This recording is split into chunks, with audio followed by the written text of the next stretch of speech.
Close your eyes and let the present moment drift away. Settle into the comfort of your space, feeling the weight of your body supported, safe, and warm. Let your breathing slow down. With every inhalation, draw in the quiet peace of the night, and with every exhalation, release the tensions of the day. Tonight, we are going on a journey far back in time, to an era long before recorded history, before the rise and fall of great empires, before cities, before writing, before the very concept of time as we know it even existed. We are traveling back to the dawn of human imagination, to answer a question that touches the very core of who we are. Who were the first artists in human history? To understand the birth of art, we must first understand the world in which it was born. We are traveling back hundreds of thousands of years, deep into the Pleistocene epoch. Picture a world that is vast, untamed, and drastically different from the one we know today. The climate is locked in a slow, rhythmic dance of ice ages and warmer interglacial periods. Massive glaciers, miles thick, crawl across the northern hemispheres, carving valleys and shaping the continents with an agonizingly slow, relentless force. The air is crisp, pure, and often piercingly cold.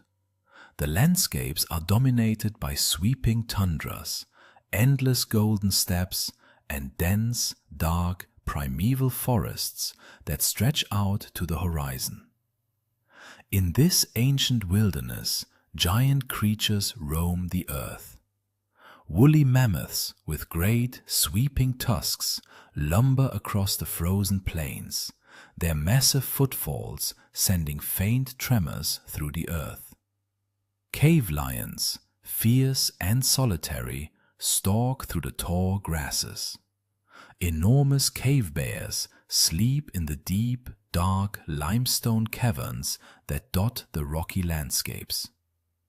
Woolly rhinoceroses graze on the low shrubs, and great herds of wild horses and reindeer migrate across the vast expanses, moving with the changing seasons. It is a world of immense beauty, but also of profound danger. Survival is the primary focus of every waking moment. Finding food, securing shelter, and avoiding predators are the daily realities for the early hominins who shared this planet with the megafauna. Imagine a small band of these early humans, perhaps Neanderthals or even earlier ancestors like Homo heidelbergensis, huddled together as the sun begins to set. The transition from day to night in the Paleolithic world is a profound event. Without the ambient glow of modern cities, the night brings a darkness so complete, so absolute, that it feels almost tangible. The world beyond the immediate vicinity vanishes into blackness, filled with the unseen sounds of rustling leaves, snapping twigs, and the distant echoing calls of nocturnal hunters. But against this encroaching dark, there is a singular, vital source of comfort: the fire. The mastery of fire was perhaps the most crucial stepping stone in human evolution. It provided warmth against the biting chill of the Ice Age nights. It offered protection, keeping the great predators at bay. It allowed our ancestors to cook their food, unlocking more nutrients and energy to fuel their growing brains. But fire did something else, something deeply psychological and profoundly important for the birth of art. It extended the day. It created a circle of light and warmth, a safe haven where the band could gather after the day's foraging and hunting were done. Picture them sitting around this flickering hearth, The flames cast dancing shadows on the walls of their rock shelter, making the rough stone seem to move and breathe. The smell of wood smoke fills the air, mingling with the scent of roasted meat and damp earth.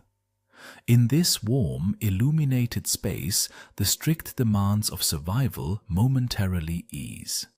There is time. Time to repair tools, time to share food, time to communicate through early forms of language or gesture, and, crucially, time to think. As they stare into the mesmerizing, ever-changing shapes of the flames, what do they see? As they look up at the night sky, unpolluted by artificial light, displaying a breathtaking canopy of countless glittering stars and the sweeping arm of the Milky Way, what do they feel? For millions of years, the tools our ancestors made were purely utilitarian. A hand axe, carefully chipped from a core of flint, was a masterpiece of survival technology. Its sharp edges were designed for cutting hide, butchering meat, or shaping wood. The maker of the hand axe was skilled, possessing an understanding of the stone's properties and the spatial reasoning required to shape it. They selected specific materials, sometimes traveling great distances to find the best quality flint or chert. They struck the stone with precision, creating a tool of perfect symmetry. This symmetry, this appreciation for a balanced and effective form, was perhaps the very first whisper of an aesthetic sense. A well-made hand axe is undeniably beautiful in its functional perfection, yet it was still a tool. Its primary purpose was survival, not expression. So, when did the shift occur? When did our ancestors first pick up a piece of stone, a shell, or a lump of pigment, not to use it for survival, but simply to make a mark, to create a symbol, to express something from within their own minds? The search for the first artist is like trying to find a single specific drop of water in a vast ancient ocean. The archaeological record is fragmented, eroded by time, weather, and the slow churning of the earth. Wood rots, hides decay, and unbaked clay dissolves back into the mud. Only the most durable materials, stone, bone, and certain pigments survive the relentless march of tens of thousands of years. One of the earliest, most tantalizing glimpses into a non-utilitarian mind comes from a small, seemingly insignificant object known as the Makapansgat pebble. Found in a cave in South Africa, this reddish-brown jasperite cobble dates back an astonishing 3 million years, long before our own species, Homo sapiens, existed. It was found in association with the remains of Australopithecus africanus. The pebble is not carved or shaped by human hands. It is a natural stone. However, it possesses a striking feature. Natural wear and chipping have given it the undeniable appearance of a crude human face, with 2 depressions for eyes and a wider depression for a mouth. What makes the Makapansgat pebble so incredibly significant is not that it was made by an artist, but that it was recognized by an early hominin. The stone was found miles away from any natural source of jasperite. This means that 3 million years ago, a creature walking the African savanna saw this stone, recognized a face in its random contours, picked it up, and carried it back to their cave. They kept it. They did not use it to crack nuts or butcher meat. They kept it, perhaps, simply because it looked like them. This phenomenon, known as pareidolia, the tendency to see faces or meaningful patterns in random stimuli, is a fundamental part of how the human brain processes visual information. The hominin who picked up that pebble was displaying a nascent form of symbolic thinking, recognizing a representation of a face in a piece of unworked rock. It is not art in the sense of creation, but it is the prerequisite for art, the ability to see one thing and recognize it as a symbol for another. As we move forward in time, the evidence of an aesthetic, symbolic mind becomes clearer, though still tantalizingly rare. Consider the barricade ram figurine found in the Golan Heights and dating back roughly 250,000 to 280,000 years. This small piece of red tough rock has natural grooves that resemble the neck and arms of a human figure. However, microscopic analysis suggests that these natural grooves were intentionally deepened and modified by a stone tool. The maker, likely Homo erectus or a similar archaic human, took a naturally suggestive shape and enhanced it, making it more clearly representative of a human form.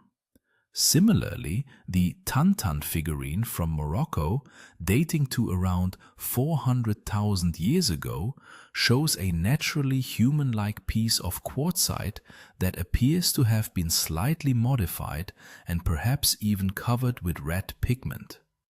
These objects blur the line between nature and intention. They represent a slow, gradual awakening. The artists, if we can call them that, were not yet creating entirely from their imagination. They were collaborating with nature, enhancing what the earth had already formed. They were taking the physical world and bending it ever so slightly toward the conceptual. But the true explosion of creativity, the moment when the artistic impulse undeniably takes hold, is intimately tied to a specific material, red ochre. Ochre is an earth pigment containing iron oxide, ranging in color from deep purple to vibrant red to warm yellow. For hundreds of thousands of years, early humans were fascinated by this substance. Red is the color of blood, the color of life, the color of the setting sun and the roaring fire. It is a powerful, visually striking hue that stands out against the muted browns and greens of the natural world. Archaeologists have found evidence of ochre use dating back over 300,000 years at sites like Twin Rivers in Zambia. Early humans were collecting different shades of ochre, bringing them back to their camps and grinding them into powder. But what were they doing with it? Some argue it had practical uses. Mixed with animal fat, ochre makes an excellent sunscreen. It can be used to tan animal hides or as an insect repellent. It even has mild antiseptic properties. Yet the sheer volume of ochre found at some sites and the care taken to select specific, vibrant shades suggests something more profound. Imagine the sensation of grinding that soft rock against a harder stone, watching as it breaks down into a brilliant, intensely colored powder. Imagine mixing it with a little water or animal fat upon the palm of your hand, feeling the slippery, cool texture of the paint. And then imagine pressing that painted hand against the rock wall, or tracing a line across your own skin. The application of pigment to the body was likely one of the very first forms of artistic expression. Body painting leaves no archaeological trace, but we can easily envision our ancestors adorning themselves with striking red, white, and yellow earth, transforming their appearance for rituals, for camouflage, for intimidation, or simply for the sheer joy of decoration. To paint oneself is to alter one's identity. to become something more than just a creature of survival. It is to wear a symbol. The leap from painting the body to painting objects requires another layer of abstraction. We find a stunning example of this cognitive leap in Blombos Cave, situated on the rugged southern coast of South Africa. Here, looking out over the churning waters of the Indian Ocean, early Homo sapiens lived some 75,000 to 100,000 years ago. Inside this cave, archaeologists made a discovery that completely rewrote our understanding of early human cognition. They found 2 small pieces of red ochre that had been deliberately smoothed flat on one side, and on that flat surface, someone had used a sharp stone point to engrave a complex geometric pattern, a series of crisscrossing lines creating a diamond-like motif framed by parallel lines. These are not random scratches. The lines are intentional, deliberate, and rhythmic. The pattern was planned and executed with care. What does it mean? We will never know for certain. It might be a tally system, a map, or a representation of the shimmering surface of the sea. Or perhaps it was simply a design that the maker found pleasing to the eye. The exact meaning is less important than the fact that it exists at all. The Blombos cave engravings prove that 75,000 years ago, human beings were capable of storing complex information outside of their own brains, using abstract symbols. They had crossed the threshold from the purely physical world into the realm of abstract thought. They were leaving a deliberate mark upon the world, a message that would outlast the moment of its creation. In that same cave, archaeologists found something equally astonishing: an ancient artist's toolkit. 2 large abalone shells were discovered, containing a dried residue.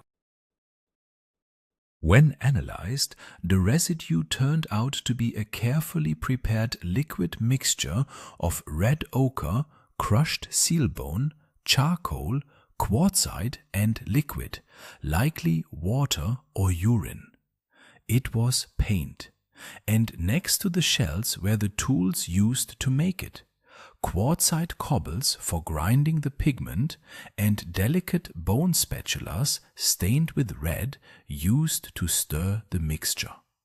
This was a 100,000-year-old paint production workshop. The early humans at Blombos were not just casually rubbing rocks together.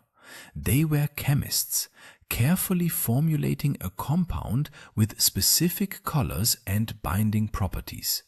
They were preparing to create. As we drift further along the timeline, the evidence of this blossoming creativity begins to appear in different parts of the world, carried by migrating bands of Homo sapiens as they moved out of Africa and spread across the globe. They carried with them not just tools and fire, but an inner world of imagination and symbolic thought.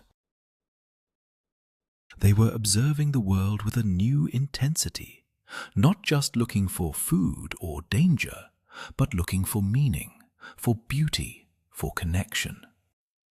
Let us pause for a moment and consider the psychological state of these ancient people. Life was harsh, and death was an ever-present companion. The infant mortality rate was immensely high, and a simple infection from a scratch could be a death sentence. The winters were brutally long and unforgiving. In the face of such a precarious existence, why spend precious time and energy carving a bone or grinding pigment? Perhaps the answer lies in the human need for control, or at least the illusion of it. By painting an animal on a cave wall, perhaps they felt they were capturing its spirit, ensuring a successful hunt. By carving a figurine of a woman, Perhaps they were invoking fertility and the continuation of their line. Art became a way to negotiate with the unseen forces of the world, to bring order to chaos, to express fears, hopes, and reverence. It was a coping mechanism, a way of binding a community together through shared symbols and rituals. When a group painted themselves with the same ochre patterns, they were silently declaring, "We are one. We belong together in this vast, terrifying world."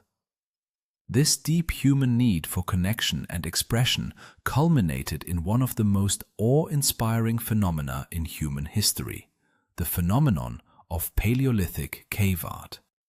As we move into the Upper Paleolithic period, roughly 40,000 years ago, we see an explosion of artistic endeavor that is breathtaking in its scale, its skill, and its profound emotional resonance. This is the era of the great painted caves, primarily found in Europe, but with echoes emerging in Asia and Australia as well. Imagine, if you will, the experience of a Paleolithic artist preparing to work. They are standing at the entrance of a deep limestone cave.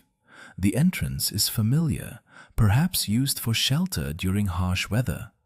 But the artist is not staying near the entrance.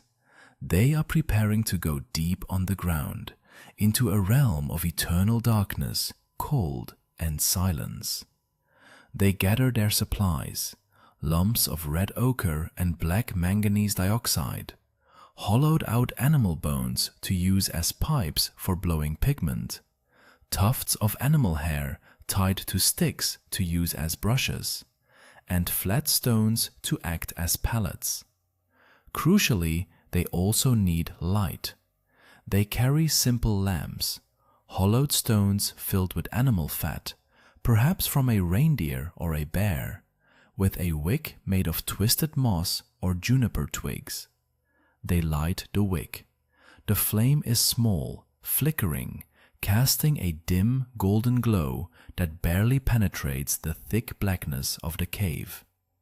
Holding the lamp aloft, the artist begins their descent. The journey into the cave is sensory deprivation combined with sensory overload. The sound of the wind outside fades away, replaced by the rhythmic, echoing drip, drip, drip of water falling from stalactites into hidden pools. The air grows cool, damp, and smells strongly of earth, minerals, and the musty scent of ancient bats. The ground is uneven, slippery, and treacherous. They navigate narrow tunnels, sometimes having to crawl on their bellies through claustrophobic passages, feeling the weight of millions of tons of solid rock pressing down above them. It is a journey away from the world of the living, down into what must have felt like the underworld, the very womb of the earth itself. Finally, they emerge into a larger chamber. The acoustics here are entirely different. The space is vast, echoing. The flickering light of their small lamp dances across the undulating surface of the limestone walls. The rock is not flat. It is textured, curving, bulging out in places and receding into deep fissures in others. The artist studies the rock face. They do not just see a blank canvas. They see forms already hidden within the stone. A bulge in the wall might look like the heavy shoulder of a bison. A curving crack might suggest the arching neck of a wild horse. They bring their pigment to the wall.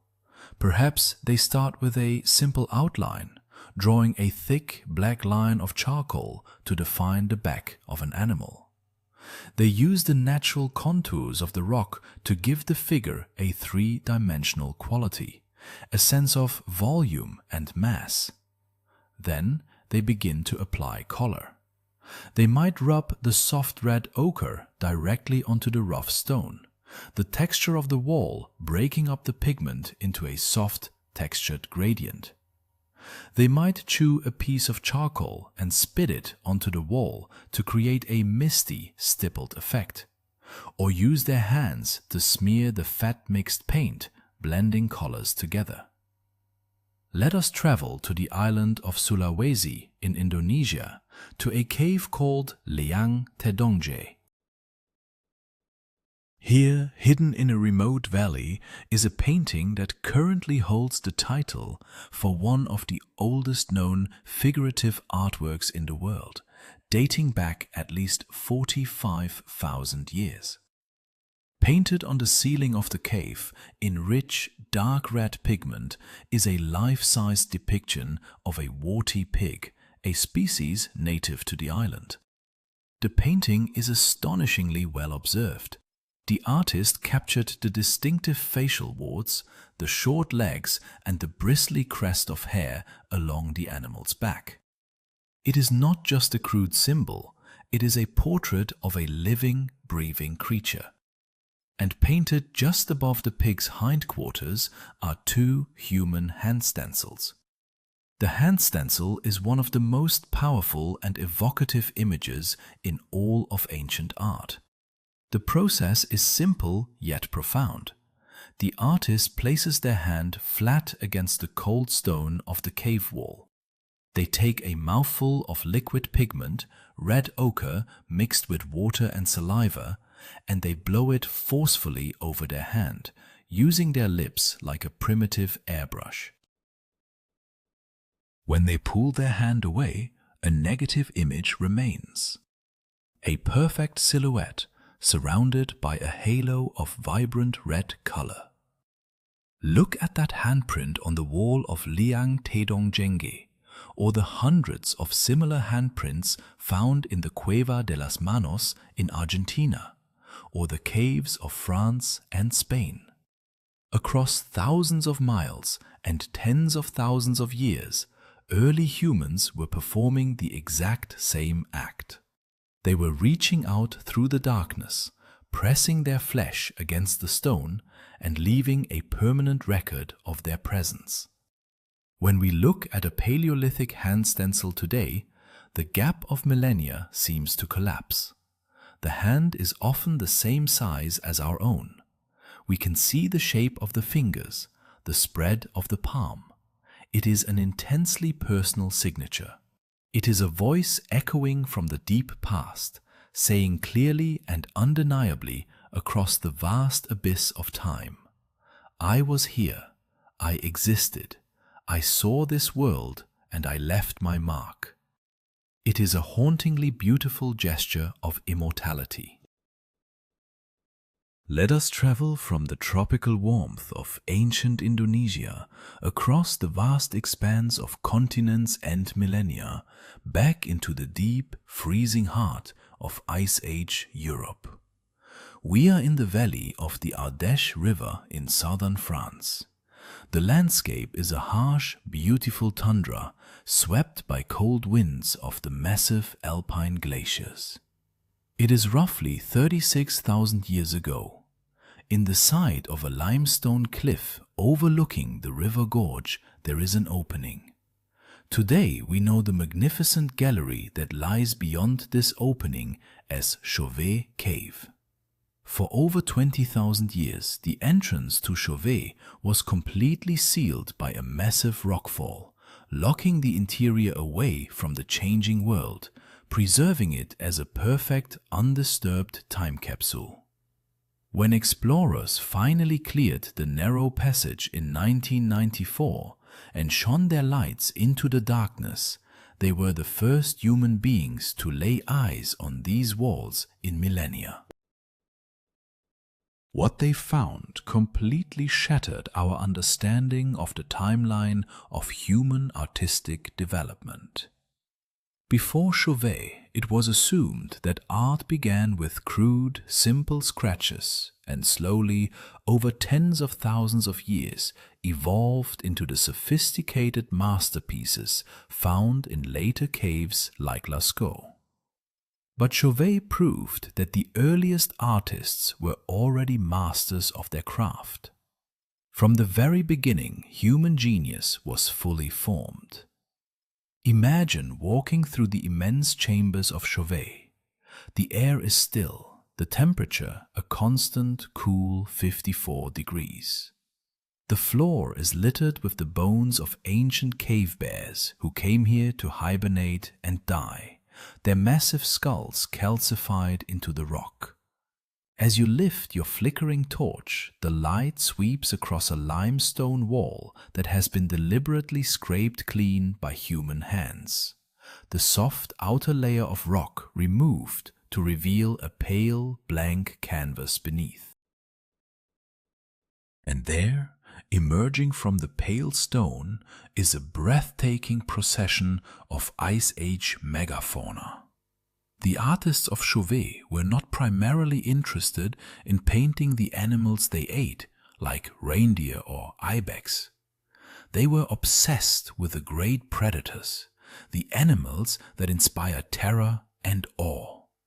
The walls are alive with cave lions, woolly rhinoceroses, mammoths and bears.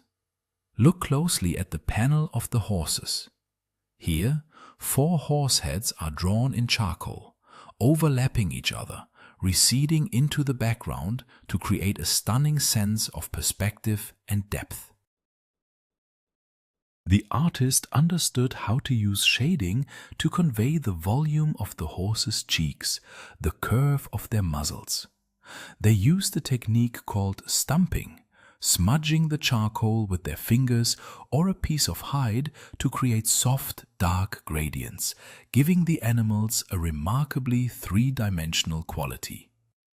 The eyes of the horses are expressive, alive, looking out into the darkness with a quiet intelligence. Further deep within the cave lies the panel of the lions. This is perhaps one of the most dynamic and terrifying compositions in all of prehistoric art. It depicts a pride of cave lions, a species slightly larger than modern African lions and lacking manes, in the midst of a coordinated hunt. Their heads are lowered, their ears flattened against their skulls, their eyes fixed intently on a massive herd of fleeing bison. The artist has captured the pure, predatory tension of the moment.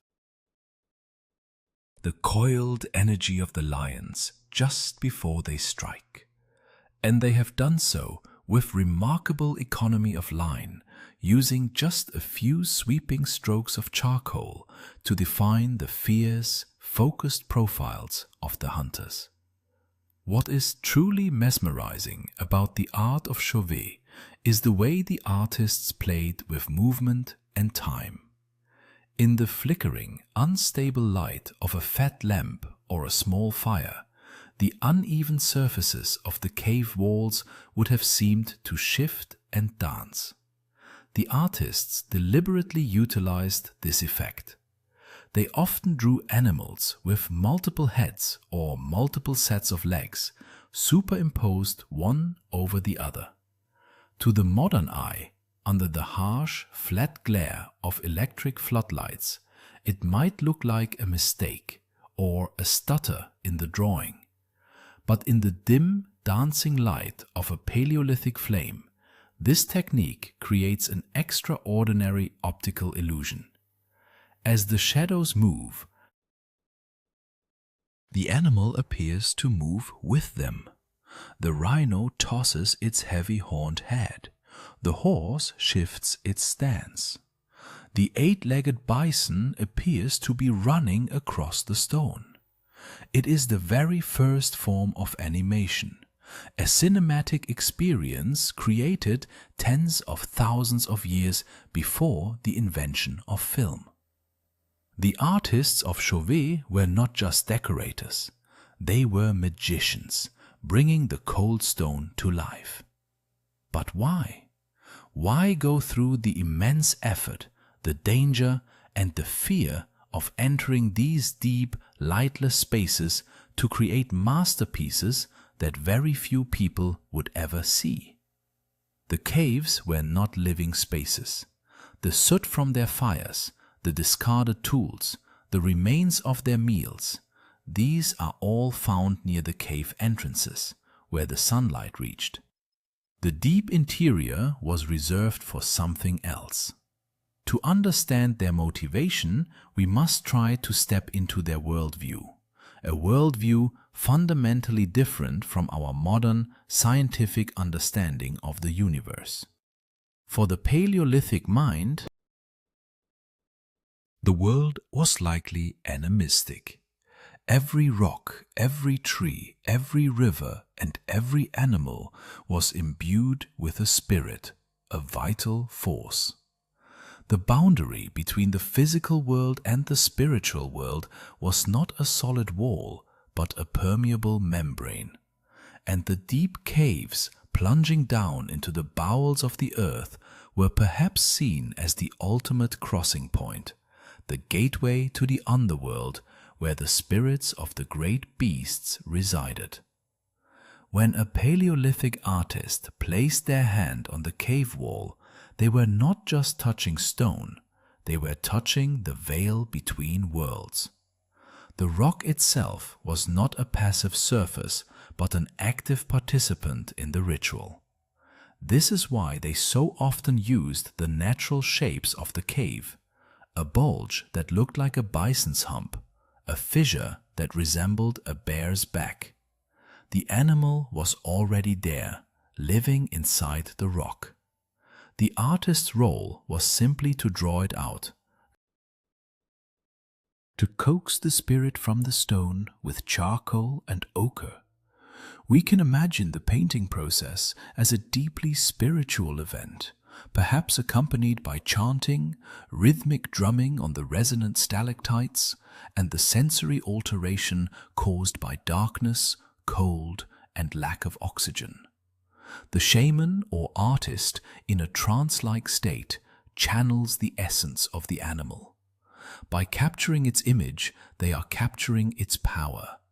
They are paying respect to the creatures that dominate their world, asking for success in the hunt, or perhaps apologizing to the spirit of the animal they must kill to survive.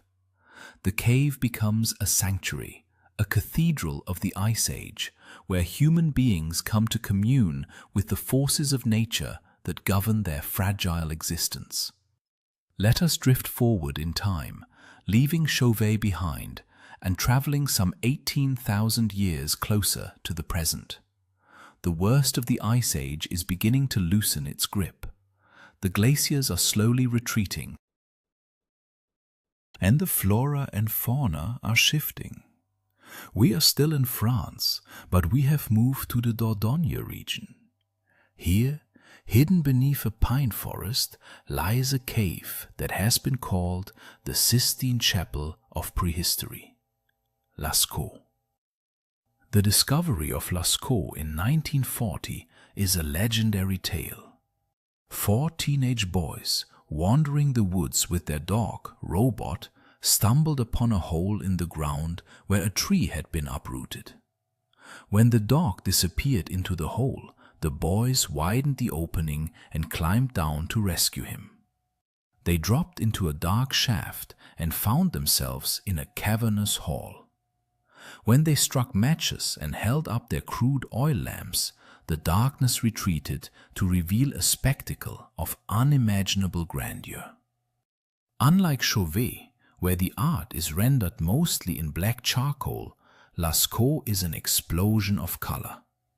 The walls and ceilings are covered in vast polychrome frescoes of red, yellow, black, and brown. The scale of the artwork is monumental. The central chamber,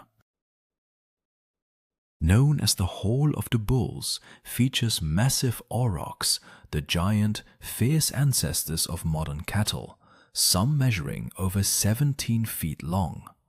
These are the largest known animal figures in all of cave art. Stand in the center of the Hall of the Bulls and look up.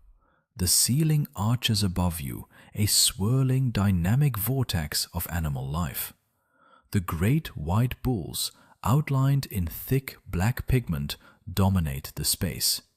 But they are not alone. They are surrounded by herds of smaller red deer with elaborate branching antlers, sturdy wild horses, and even a mysterious unicorn-like creature with two straight horns protruding from its forehead. The animals are painted in a twisted perspective, a convention where the body is shown in profile, but the horns and hooves are twisted to face the viewer, ensuring that the most recognizable and powerful features of the animal are clearly visible. The artists of Lascaux demonstrated an incredible mastery of their materials. They did not just use chunks of pigment like crayons. They ground their ochres and manganese into incredibly fine powders and mixed them with water from the cave springs. They used brushes made of hair, moss, or crushed twigs, and they utilized the blowing technique extensively, not just for hand stencils, but to spray wide swathes of color across the bodies of the animals, creating soft edges and blending hues to give the coats a realistic, textured appearance. In places, the colors are so bright and vividly preserved that they look as though the paint is still wet, as if the artist had just laid down their tools and stepped away into the shadows. Moving deeper into Lascaux, through passages with names like the Axial Gallery and the Nave, the visual feast continues.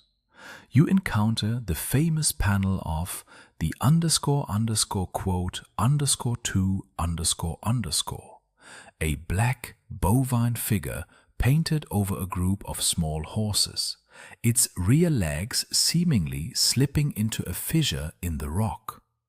You see the __quote_3___, a line of delicate deer heads painted just above a ledge, their bodies hidden, giving the perfect illusion of a herd crossing a deep river, their chins held high above the invisible water. Every inch of these spaces reveals a profound observation of the natural world and a desperate need to capture its essence. But deep within Lascaux, down a dangerous 15-foot shaft, lies a scene that is highly unusual and deeply enigmatic. The vast majority of Paleolithic cave art depicts animals. Humans are exceedingly rare, and when they do appear, they are usually drawn simply, as stick figures or highly stylized forms, lacking the majestic realism granted to the beasts. But at the bottom of the shaft of the dead man, we find a narrative scene. A story frozen in time. It depicts a massive bison, its bowels spilling from its belly, having been pierced by a spear. Standing before the dying beast is a human figure, but it is not a realistic human. It is a stick-like man with the head of a bird. Beside the man lies a spear thrower, also carved with a bird symbol. The man appears to be falling backward, perhaps struck down by the thrashing bison, or perhaps falling into a shamanic trance. To the left, a two-horned rhinoceros seems to be walking away, indifferent to the drama. What does this scene mean? Is it the record of a tragic hunting accident? Is it a mythological story, a clash of spirit animals? Is the bird-headed man a shaman, undertaking a dangerous journey into the spirit world? The true meaning is locked forever in the minds of the people who painted it. It is a mystery that tantalizes us, reminding us that these early artists were not just mindless copyists of nature. They were storytellers, myth-makers, possessing a rich and complex inner life that we can only barely begin to glimpse through the keyhole of time. Let us journey further south now, crossing the rugged Pyrenees Mountains into the northern coast of Spain.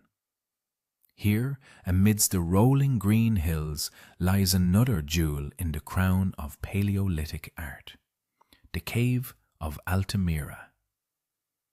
The story of Altamira is not just about the art itself, but about the profound shock it delivered to the modern world when it was first discovered. In 1879, an amateur archaeologist named Marcelino Sanz de Sautuola was excavating the floor of the Altamira Cave, looking for stone tools and bones. He was accompanied by his young daughter Maria. While her father kept his eyes firmly on the dirt, Maria wandered into a low-ceilinged side chamber. Because she was short, she did not have to crouch as much as an adult. And she happened to look up. Quote 4, she cried out, "What Maria had discovered is now known as the polychrome ceiling. It is a masterpiece that rivaled anything produced in the Renaissance. Spread across the low, undulating ceiling of the chamber is a herd of life-sized bison, painted in extraordinary detail, using vibrant reds, blacks, and ochres. The artists of Altamira took the concept of utilizing the natural rock to its absolute zenith. The ceiling is covered in large natural bossages, rounded bulges in the limestone. The artists ingeniously used these bulges to represent the massive, muscular torsos of the bison. When you look at the ceiling, the animals are not just flat paintings, they are sculptural, projecting out from the rock into the three-dimensional space of the cave. Some bison are depicted standing firm, others are curling up to rest, and some are drawn with their heads turned back over their shoulders. A masterpiece of foreshortening and anatomical observation. When Sautuola published his findings, claiming that these magnificent paintings were the work of ancient prehistoric humans, the scientific community of the late 19th century flatly refused to believe him. They argued that, quote 5, who used stone tools, could not possibly possess the cognitive ability, the aesthetic refinement, or the technical skill required to produce such breathtaking works of art. They accused Sautuola of forgery, suggesting he had hired a contemporary painter to secretly decorate the cave.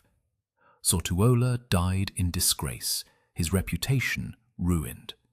It was not until decades later, when similar caves were discovered sealed behind undisturbed rockfalls, proving their undeniable antiquity, that the world finally accepted the truth. The art of Altamira was real. The tragedy of Sautuola's story highlights a profound arrogance in how we often view our ancestors. We tend to think of human history as a straight line of constant upward progress, assuming that because early humans had simple technology, they must have had simple minds. But the artists of Altamira, Lascaux, and Chauvet prove that this is entirely false. Biologically and cognitively, the people who painted the polychrome ceiling were exactly like us. They possessed the same brain capacity, the same capacity for language, the same depth of emotion, and the same desperate need to create and understand their place in the universe. If you were to take an infant from the Paleolithic era and raise them in the modern world, they could learn to drive a car, program a computer, or paint on a canvas. The only difference between us and them is accumulated knowledge, not innate potential. As you lie there, safe and warm in your modern world, try to bridge that gap in your mind. Reach out across the immense chasm of 30,000 years. Imagine the artist of Altamira, their hands stained with red earth, their eyes stinging from the smoke of the fat lamp, their back aching from crouching beneath the low ceiling. They are focused, meticulous, driven by an inner compulsion to make the spirit of the bison manifest upon the stone. They are an individual with a name, a family, fears and dreams. And they left this profound gift behind, a message in a bottle cast into the ocean of time, waiting for millennia until a little girl looked up and saw it. The art of the deep caves is the most spectacular, but it is not the whole story. While some individuals were descending into the dark to paint monumental frescoes, others were creating art of a much more intimate, portable nature.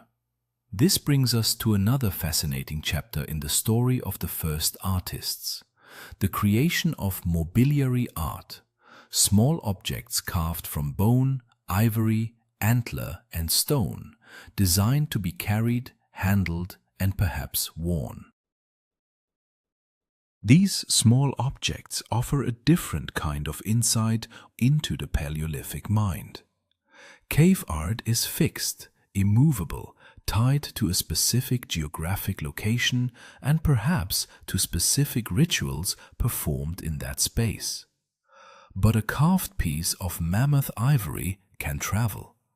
It can be traded between nomadic bands, given as a gift or carried as a personal talisman.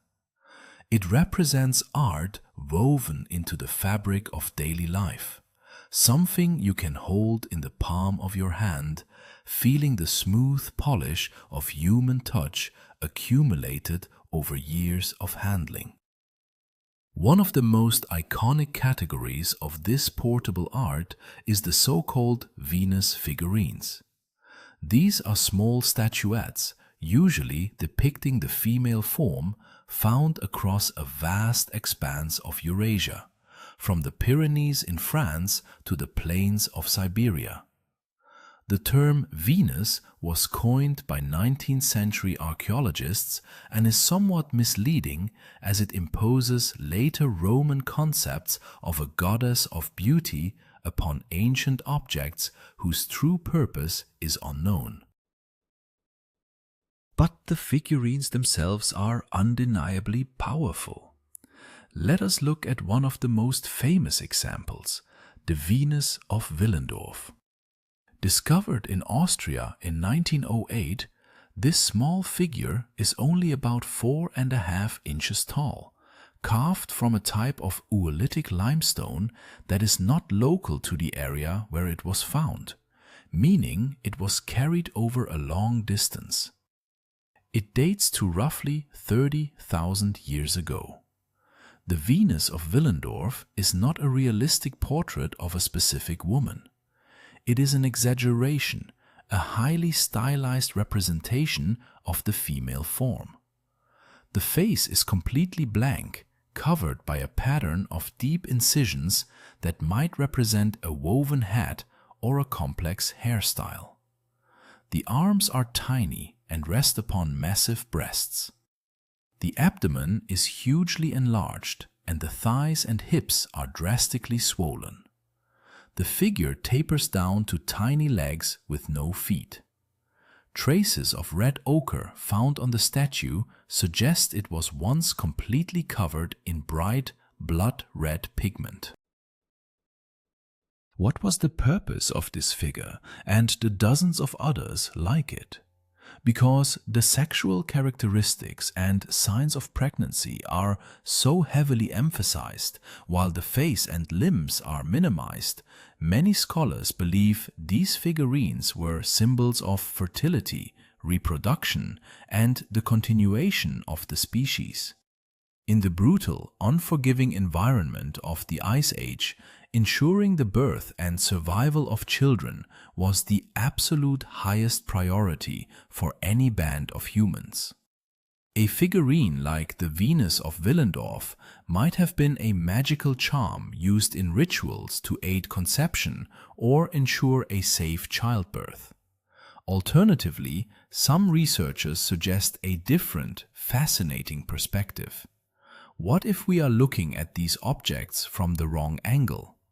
If you imagine a pregnant woman looking down at her own body without the aid of a modern mirror, what does she see? She sees enlarged breasts obscuring her view. She sees a swelling belly. She does not see her own face, and her feet are hidden beneath her abdomen. Some argue that the Venus figurines, with their specific distortions of proportion, might be the earliest known examples of self-portraits, carved by women looking down at their own changing bodies. Whatever their true purpose, fertility fetish, self-portrait, or perhaps representations of a mother goddess figure, the Venus figurines show us an artistic mind that is capable of abstraction. The artist is not simply trying to copy nature perfectly. They are deliberately distorting reality to emphasize a specific concept or idea. They are taking a physical form and turning it into a symbol. But women were not the only subjects of this delicate carving work. The Paleolithic world was teeming with animals, and the portable art reflects this constant, intimate connection with the natural world.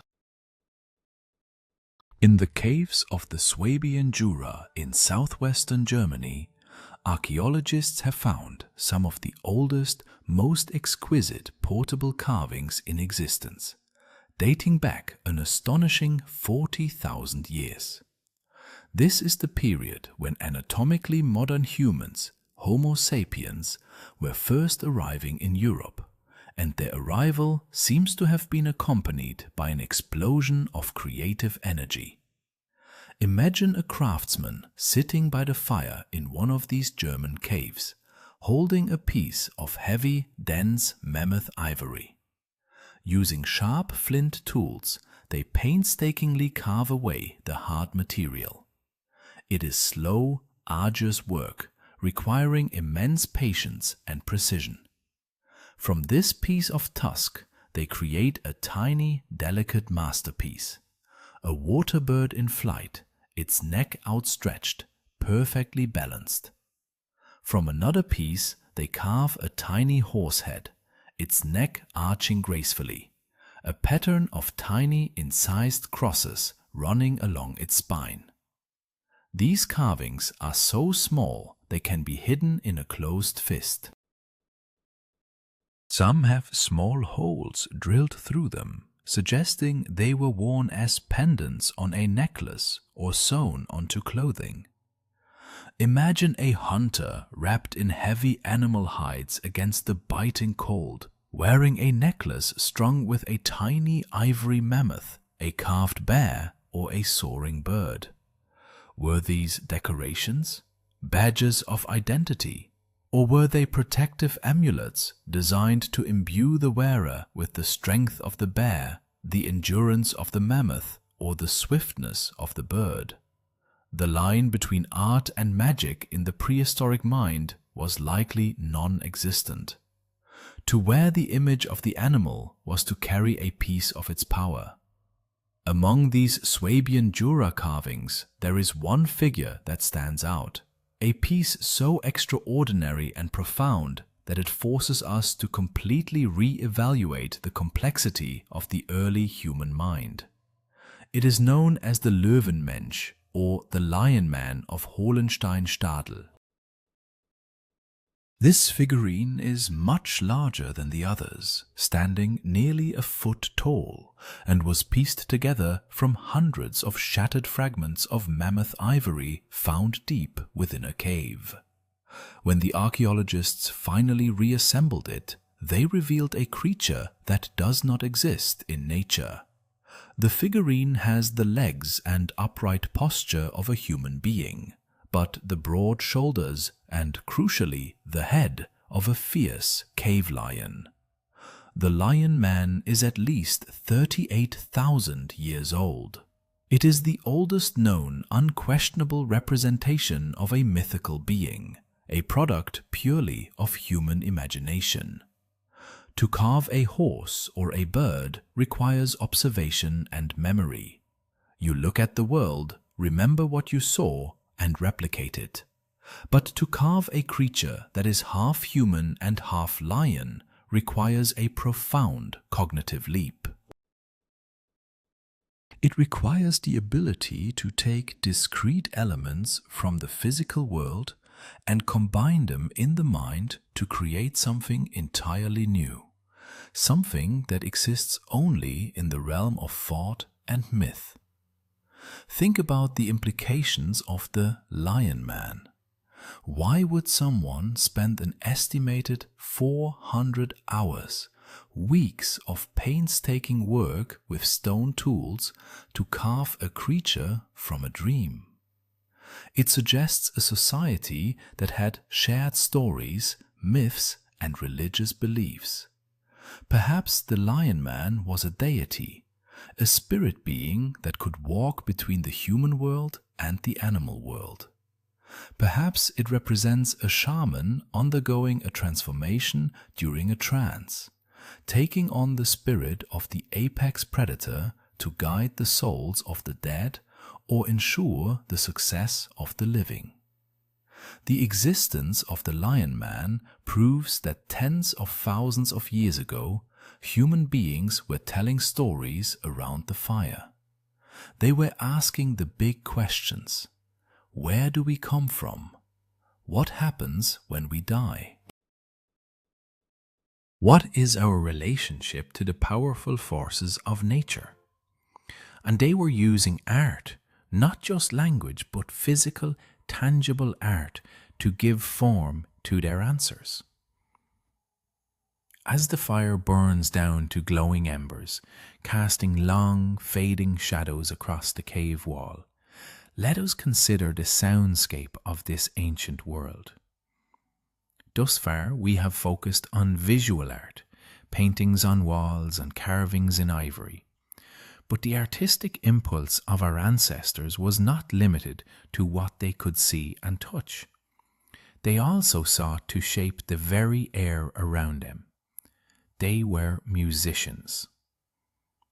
Deep within the same caves in Germany that yielded the Lion Man and the tiny ivory animals, archaeologists made another breathtaking discovery: the oldest known musical instruments in the world. They found flutes. These are not crude, simple whistles. They are complex, carefully designed instruments. One is carved from the radius bone of a griffin vulture, a hollow, lightweight bone perfect for the task. It has 5 precisely placed finger holes and a V-shaped mouthpiece carved into one end. Other flutes were made from mammoth ivory. Making a flute from ivory is an incredibly difficult technical feat. The maker had to carefully split a section of curved ivory in half, hollow out the solid core from both halves, carve the finger holes, and then bind the 2 halves back together perfectly, sealing them with natural adhesives like birch bark pitch to make them airtight. Imagine the first time a human being lifted one of these bone flutes to their lips in the echoing darkness of a cave. They blow across the mouthpiece, their fingers dancing over the holes. A clear, high, haunting note pierces the silence. It is a sound unlike anything else in nature. It is not the roar of a lion, the howl of a wolf, or the whistling of the wind. It is a sound of pure human intention, organized, melodic, and expressive. The acoustic properties of these deep caves are extraordinary. In some chambers, the resonance is so powerful that a single note can echo and reverberate for seconds, layering upon itself. Researchers have found that the densest concentrations of cave paintings often correspond with the areas of the cave that have the best acoustics. It is highly likely that the visual art and the sonic art were created to be experienced together. Picture a Paleolithic ritual in a painted chamber of Lascaux or Chauvet.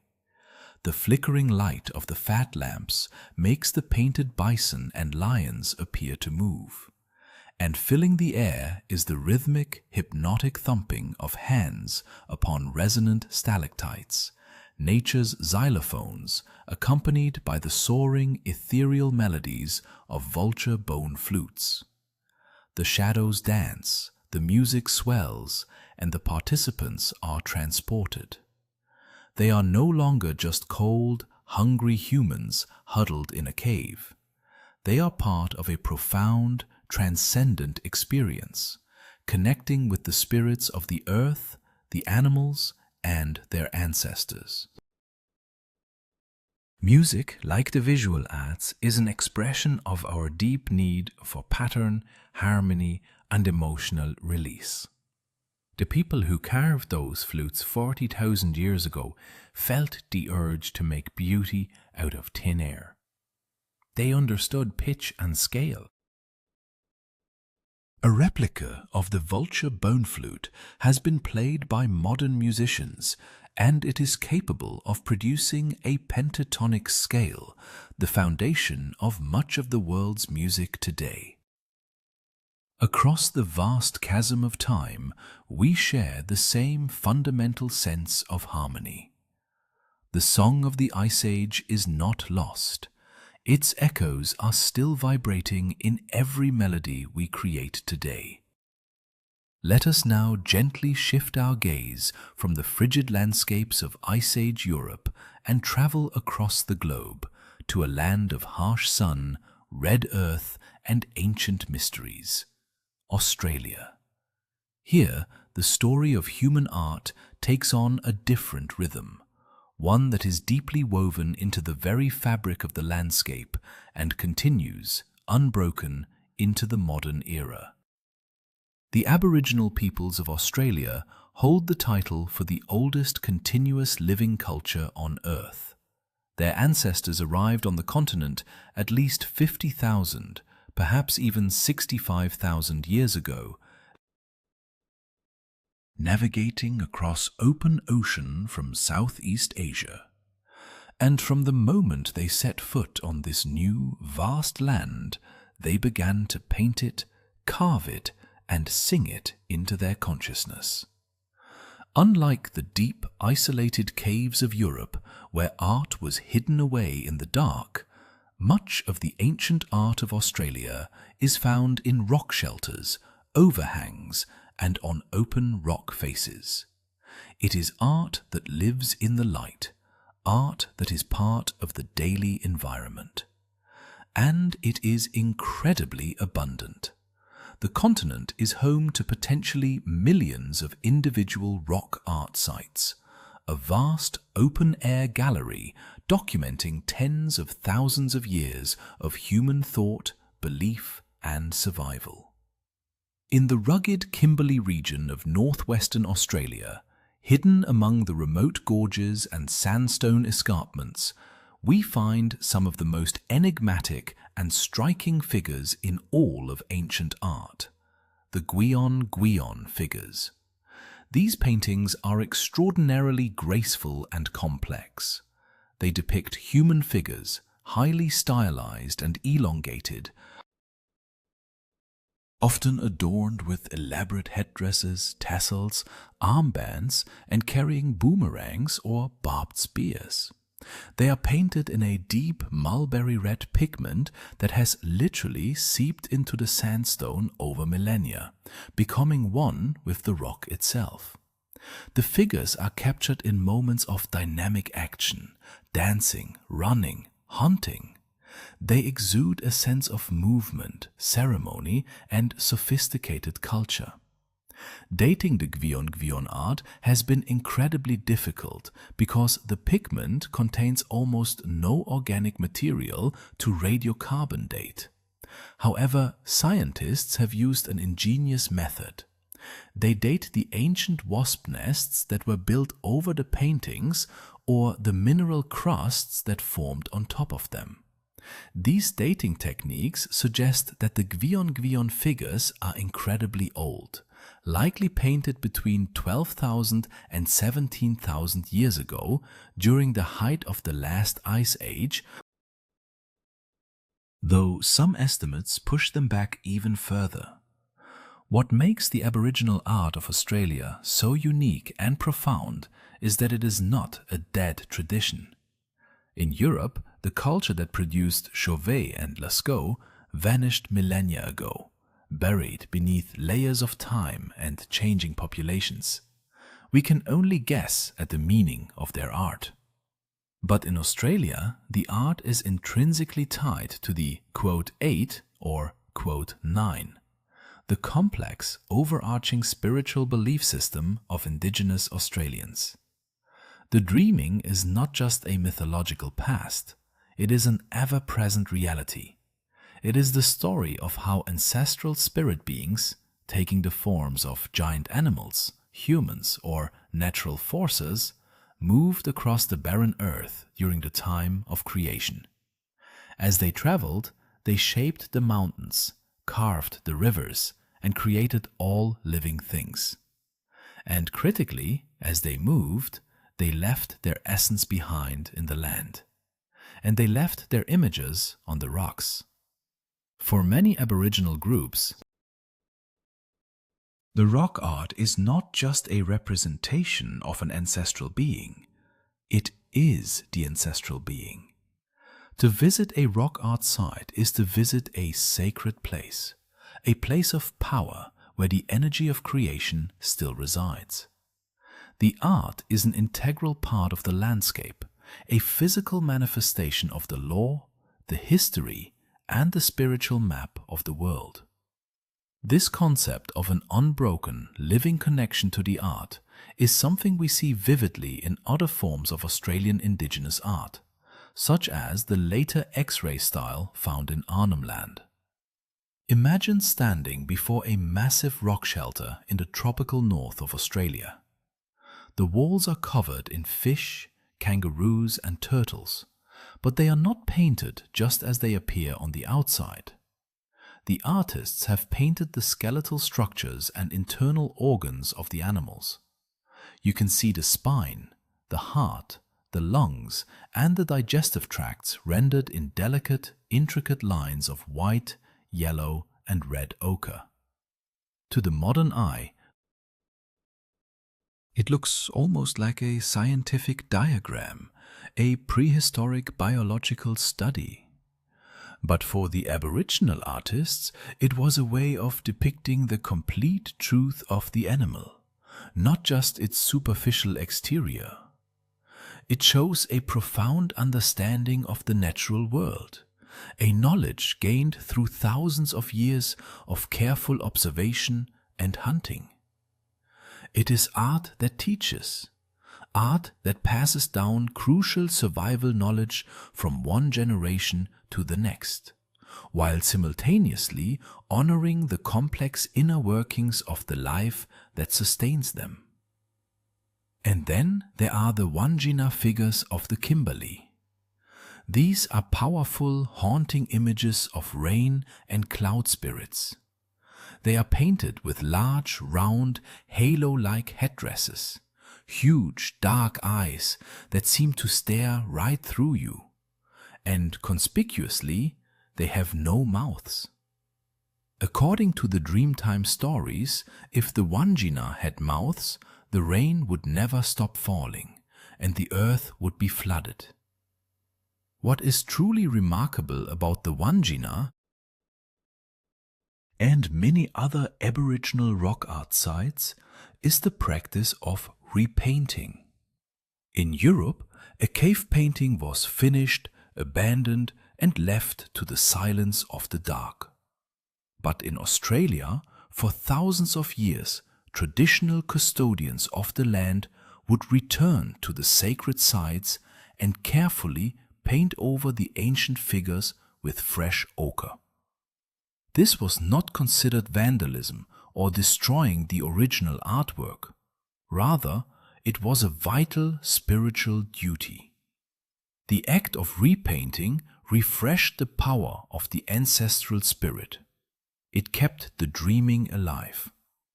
It was a physical reaffirmation of the bond between the people, the ancestors, and the land. The art is not a relic of the past.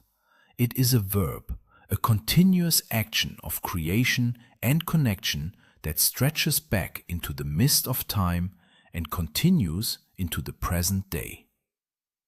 Let us cross the vast oceans once more, leaving the sun-baked rocks of Australia to follow the great migration of humanity into the final frontiers of the habitable world. The Americas. During the depths of the last ice age, sea levels dropped so drastically that a massive land bridge known as Beringia emerged, connecting Siberia to Alaska. It was a harsh, freezing, windswept tundra, a world of ice and mammoth. But across this bridge, nomadic bands of hunter-gatherers slowly made their way, following the herds, stepping into a vast, untouched hemisphere. They carried with them the same cognitive hardware, the same innate need for expression as their cousins painting the caves of France and the rocks of Australia. As the glaciers eventually began to recede, opening up ice-free corridors, these early Americans moved south, spreading rapidly across the varied landscapes of North, Central, and South America. And wherever they went, they left the undeniable marks of their artistic spirit. In the deep south of Argentina, in the rugged, windswept region of Patagonia, the canyon of the Pinturas River cuts through the arid landscape. Here, hidden within the folded rock faces, is the Cueva de las Manos, the Cave of the Hands. As you approach the cave, the scale of the artwork is overwhelming. The walls are not just decorated with a few handprints, they are covered in hundreds upon hundreds of them, creating a chaotic, vibrant tapestry of human presence. The hands are mostly left hands, suggesting the artists held the bone pigment pipe in their right hand. They are stenciled in vivid red, earthy yellow, stark white, and deep black. Some are small, the hands of children, others are large and broad. They overlap, layer upon layer, creating a mesmerizing visual rhythm. Stand before this wall and let the immense weight of time wash over you. This was not the work of a single artist in a single afternoon. Carbon dating reveals that these hands were stenciled over a period of thousands of years, from roughly 13,000 to 9,000 years ago. Generation after generation of hunter-gatherers walked into this canyon, stood before this specific wall, and added their mark to the chorus of their ancestors. Why did they keep coming back to this exact spot? Perhaps it was a site of initiation, where young members of the tribe officially left their childhood behind and joined the ranks of the adults by placing their hand among the elders. Perhaps it was a gathering place where different nomadic bands met seasonally to trade, arrange marriages, and reaffirm alliances, using the wall as a communal registry. We see the hands, but we also see guanacos, the wild ancestors of the llama, painted amongst the stencils, depicted in lively hunting scenes. The artists used the natural cracks in the rock to represent the ravines where they would trap the animals. The Cave of the Hands is a monument to human continuity. It is a visual representation of a community stretching not just across space, but across time. When an ancient Patagonian placed their hand on the wall to blow pigment over it, they were literally touching the faded handprints of their great-great-grandparents.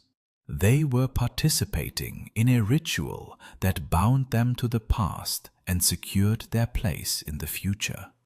It is a deeply moving testament to the human desire to belong, to be part of a story larger than a single lifetime.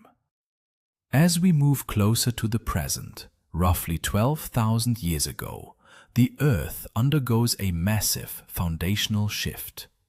The Pleistocene epoch, the long, grueling era of the Ice Ages, finally comes to an end. The global climate begins to warm dramatically. The miles-thick glaciers melt, sending torrents of fresh water into the oceans, raising sea levels by hundreds of feet, swallowing coastlines and land bridges. The harsh, open tundras where the mammoths roamed are slowly replaced by dense, expanding forests. The megafauna, unable to adapt to the changing climate and the pressure of human hunting, go extinct. The world we know today, the Holocene epoch, begins. This environmental revolution forces a revolution in human behavior and consequently a profound shift in human art.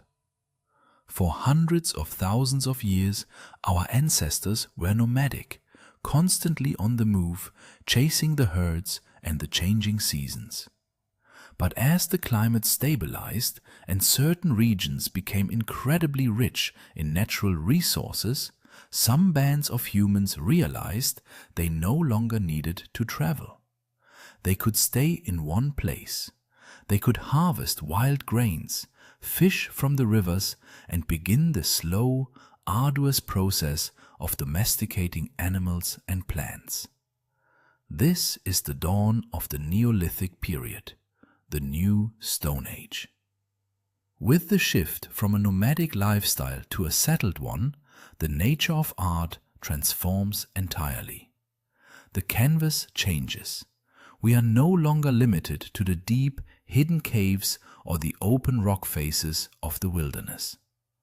Art comes out into the light of the community. It becomes architectural.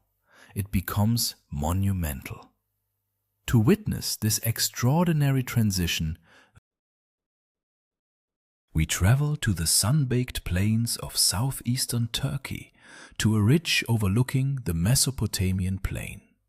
Here lies a site that has completely upended archaeological understanding of the origins of civilization, Gebekli Tepe.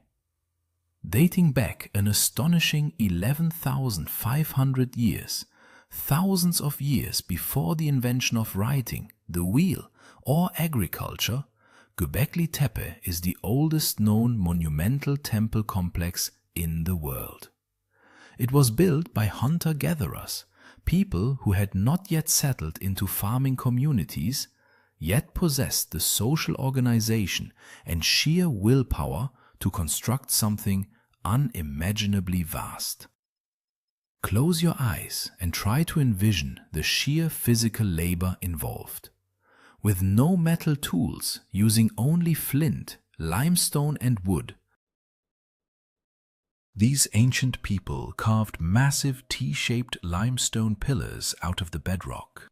Some of these pillars are 18 feet tall and weigh up to 20 tons. They dragged these colossal stones hundreds of yards to the top of the hill and erected them in great circular enclosures. But it is not just the engineering that is breathtaking, it is the art. The surfaces of these massive pillars are not bare. They are covered in exquisite, low-relief carvings of animals. But unlike the majestic, peaceful herbivores of Lascaux or Altamira, the animals of Gebekli Tepe are terrifying. The pillars swarm with deadly predators and venomous creatures. Scorpions, spiders, snarling foxes, wild boars with massive tusks, lions and vultures. The carvings are incredibly precise and deeply unsettling. One pillar features a complex, chaotic scene of a vulture holding an orb or a human head, surrounded by scorpions and headless human figures. Why the sudden shift from the graceful horses of the Ice Age to this nightmare menagerie of the early Holocene?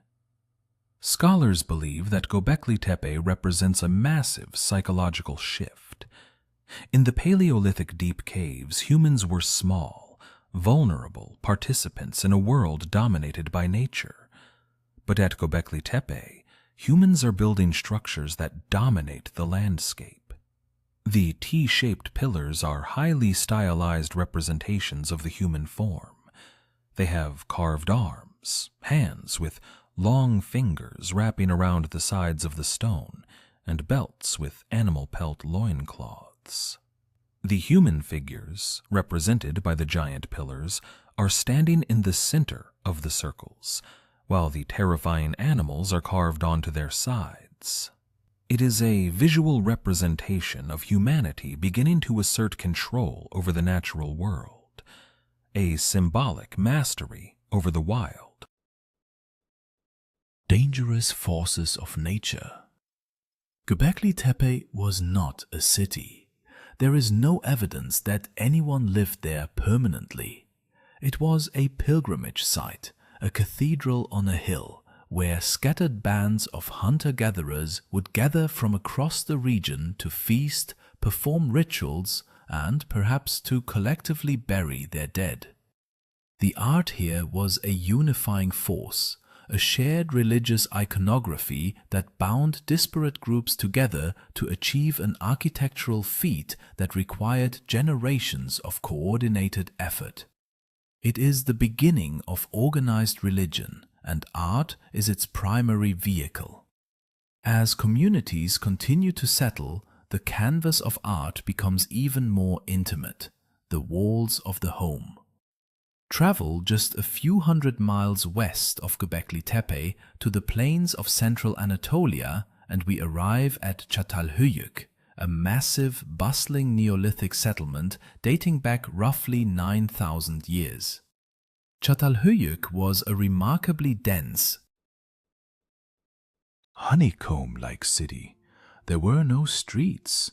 The houses were built tightly packed against one another, and the inhabitants moved about the city by walking across the flat roofs, entering their homes through trapdoors and wooden ladders. And inside these dark, windowless mud brick homes, the artistic impulse flourished in entirely new ways. The interior walls of the houses in Çatalhöyük were covered in smooth white plaster, creating a perfect canvas for painting. And paint they did. The residents created elaborate, vibrant frescoes using red, black, and yellow pigments. We see geometric patterns that look remarkably like modern kilim rugs. We see massive, stylized bulls reminiscent of the deep caves, but now brought into the domestic sphere. We see scenes of violent, chaotic hunts with tiny, energetic human figures swarming around enormous, enraged wild boars and deer. Most intriguingly, we find evidence of three-dimensional art integrated into the architecture. They molded plaster around the actual skulls of bulls and rams, creating massive, protruding horned heads that stared down from the walls of the rooms. They built raised platforms in the corners of the houses, and beneath these platforms they buried their dead, their ancestors sleeping just beneath the floorboards where they ate and slept. In Çatalhöyük, art is no longer separated from daily life by the dark miles of a cave or the arduous journey to a hilltop temple. It is the wallpaper. It is the decoration of the living room. It is a constant, ambient reminder of the spiritual and the mythological, deeply intertwined with the mundane realities of cooking, sleeping, and raising children. It is also in this Neolithic era that we see the birth of an entirely new, revolutionary artistic medium, pottery. For millions of years, if a human wanted a container, they had to use what nature provided: a hollow gourd,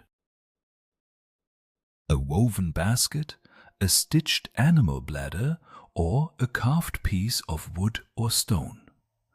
But with the invention of ceramics, humans learned to take a soft, malleable material, clay from the riverbank, shape it perfectly to their will, and then use the intense heat of fire to chemically alter its structure, turning it back into stone. It was an act of everyday alchemy.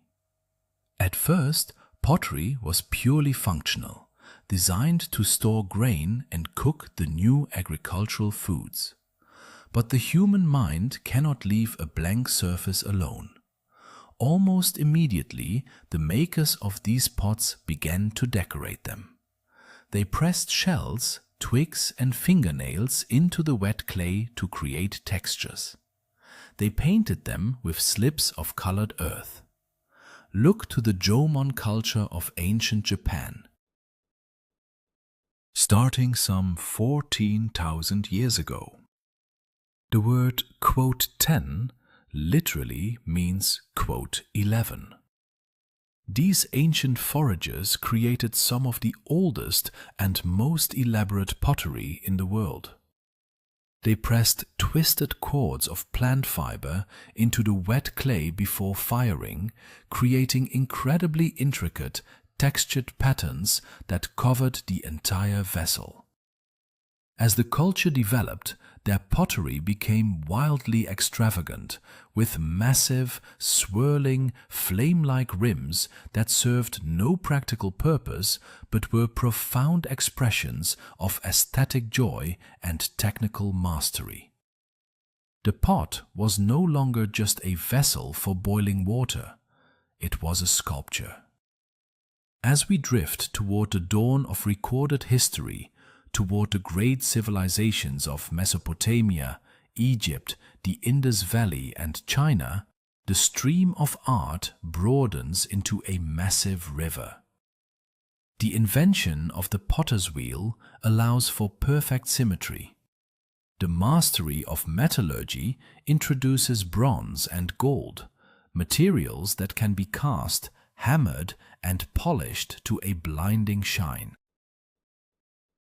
The invention of writing itself, starting as simple pictograms carved into clay tablets to keep track of grain and sheep, is an evolution of the very same symbolic impulse that drove the first artist to engrave a diamond pattern on a piece of ochre in a South African cave 100,000 years earlier.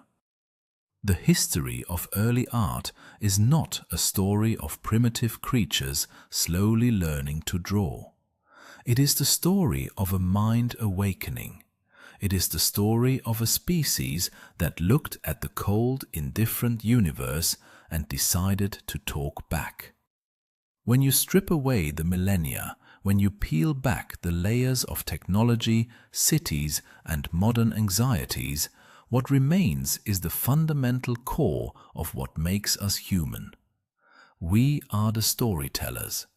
We are the symbol makers.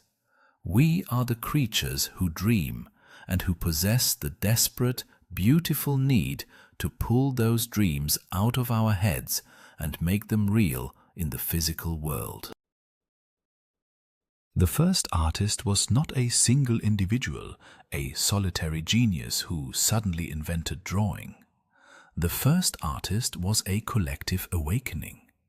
It was the hominin who kept a pebble because it looked like a face. It was the woman who ground red earth to paint her skin. It was the hunter who noticed the way a shadow danced on a cave wall and saw the spirit of a bison looking back at him. It was the thousands of hands, layered one over the other, reaching out from the dark walls of Patagonia, whispering across the ages, "We are here." As you lie in the quiet of your room, Let the immense expanse of this history settle over you like a heavy, comforting blanket. Feel the rhythm of your own breathing, a rhythm that connects you directly, biologically, to every single human being who has ever walked this earth. The blood that beats in your chest is the same blood that powered the hands of the Ice Age painters. The brain that allows you to imagine their world is the same brain that first envisioned a creature half man and half lion. The struggles of the Pleistocene are gone. The cold winds of the tundra, the terror of the cave lion, the desperate daily fight for survival, these are distant echoes now. Your ancestors fought those battles. They survived those long, freezing nights, and they kept the fire burning so that you could be here in this moment of safety, warmth, and peace. They left their marks upon the stone to say that they mattered, and in doing so, they created a bridge of beauty that spans the abyss of time. You are the recipient of that gift. The artistic spirit, the capacity for wonder, for imagination, for seeing the profound in the ordinary, is your birthright. It is written in your DNA. Let the darkness behind your closed eyelids become a canvas. Do not force any images, just watch the soft, shifting shapes of your own resting mind, like the gentle play of firelight on a smooth cavern wall. Allow the distant echoes of the bone flutes to lull your thoughts into a slow, hypnotic rhythm. Let the weight of the day, the stress of the modern world, slide off your shoulders, falling away into the deep, quiet well of the past. You are safe. You are warm. The fire is built, the night is long, and there is nothing left to do but rest. Let the silent stories of the ancient ones guide you down into the deep, restorative dark of sleep. Drift away, carried on the slow, timeless river of human memory, back to the beginning, back to the quiet earth, back to the peace of the deep, undisturbed night.